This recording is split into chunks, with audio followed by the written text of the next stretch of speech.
Hello RAAM fans, we are here this afternoon with Leah Goldstein. She is the women's RAAM solo finisher for last year, for 2011, and this year you are taking on Race Across the West, correct? Yes. Correct. So tell me about yourself and your background and where you're from and how you got into cycling.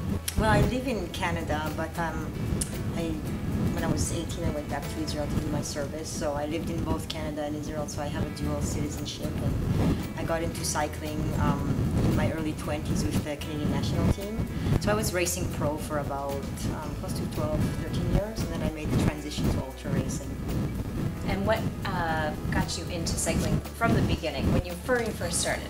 I think, well, I did duathlons. I was a national champion in Israel with duathlons, and my strength was always on the bike. And even the coaches in Israel said that, you know, if you were to choose between running and riding, which my background is running, they said, you know, for sure, you know, you can be a really good cyclist and you should pursue possibly a riding or a cycling career. So it was always kind of in the back of my head. So when I had the opportunity in Canada to work with the national team, I went ahead and I started running with them. Mm-hmm. And what influenced you to enter Race Across America last year? I remember watching it when I was a pro racer. I remember it used to be on televised, and I thought it was so fascinating. I said, I'm going to do that. You know, when I retire, I knew that wasn't the right time, because as I said, I was pro racing, and I kind of wanted to pursue a career in that. But I also noticed too, as a pro racer, I excelled in races, like stage races that were long, hard, hilly, because my recovery was a lot faster, and that's where naturally I had the strength. And I'm good with very little sleep, so you put that all together, you got RAAM, you know. Definitely. So what's your expectation for this year's experience? You're obviously not going quite as far, but you're going through probably the toughest section of the race, going through the western half of the United States. So what are you most looking forward to? Well, it is shorter, but I also find these shorter ultra races are a lot tougher because you don't pace yourself as much and you ride a lot harder.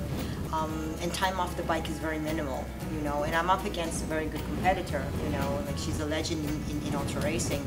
So of course it's going to be very hard, and I think it's going to make the race way more exciting. Mm-hmm. And what have you done this year for preparation as far as training and then also prepping your crew and the kind of things that you need while you're on the road? Well, last year it was my first real experience as an ultra racer to get 1 year of base, and I think the way I train different this year is stacking more days, like 3 days with, say, a little bit shorter, 12 to 13 hours, opposed to doing 1 hour or 1 day of 20 hours, something like that. So I kind of spread it out a bit more, and I found too, just having that 1 year of ultra riding the base, my recovery is a lot better too. So I feel a lot stronger this year even than I did last year. Mm-hmm. What's your goal time-wise? I don't know goal time-wise, but the goal is to win, obviously, right? I mean, time-wise, you can't really say because of the conditions, like if you have really hard winds or a good tailwind, you know, so it's hard to predict, you know, but of course the goal for all of us is to come in first. Is to win. With all this training that you've been doing, what do you do to take time out to relax, or do you not relax until it's done? When it's done, then you can relax, right? Because it's kind of always in the back of your head, right? You kind of want to stay in that race mode, you know. It's very time-consuming. Everything you do kind of revolves around this, right? Because the amount of time you put into it just to race it, for me, it's not good enough, right? You know, so I think relax.